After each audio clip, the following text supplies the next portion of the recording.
I pozdrav, dobrodošli na ovaj kanal. Danas ću vam pokazati jedan tutorial, a to je kako instalirati voice changer. Naprimjer, ako želite da zvučite ovako, kao što ja sada zvučim, ili naprimjer ako želite da zvučite ovako. I čao ljudi, dobrodošli na ovaj kanal. Danas ću vam ja pokazati kako to uraditi i kako instalirati. Prvo što treba uraditi je uključiti Google. Drugo, ukucajte Clownfish. Kad ukucate Clownfish, prvo će vam izaći ovo, ako vam ne izaći, samo ukucate Clownfish Voice Changer. Uđite u to i samo skinite 64 bit verziju, na primjer ovo. Ili vama ako je 32 bita skinite nju.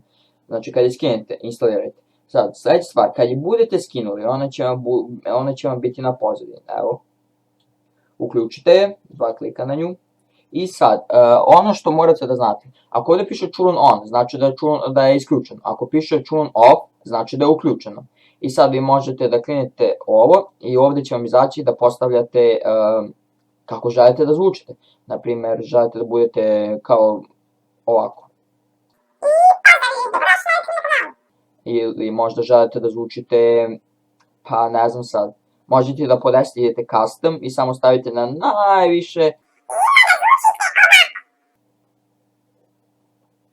I zato ljudi, to je to što se tiče ovoga, a nisam završio. Sada ću vam pokazati kako instalirati kao push to talk, kao da kliknete i da zvučite. I kad ne kliknete više to dugme, normalno se čujete. Uđite opet na ovaj sajt, samo instalirajte push to talk verzija 0.3. I kad ste skinuli, uključite. Samo malo. I zatim ovaj izbacite na pozadinu, ovaj folder. I iz ovog foldera vidjet ćete ovo push to talk. Samo ga kopirajte i pastujte, idete desni klik na vaš voice changer i idete open file location i samo ga pastujete ovdje. Paste. I to je to što se tiče toga. I zatim kad se pastuje, uključite ga i on će vam ovako biti. I sad ovdje će vam biti sigurno F12. I samo ako hoćete vi da promijenite to dugme, samo kliknete set kotke i stavite kotke, to jest dugme koje želite kad držite da pričate ovako. Ja sam stavio mouse button 2, to je ovo ovdje dugme. I sad ja na primjer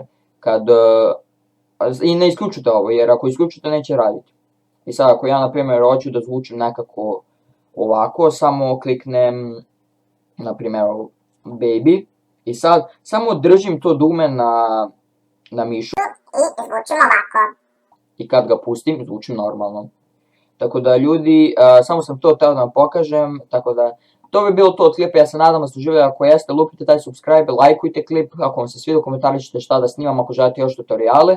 I to bi bilo to, ćao.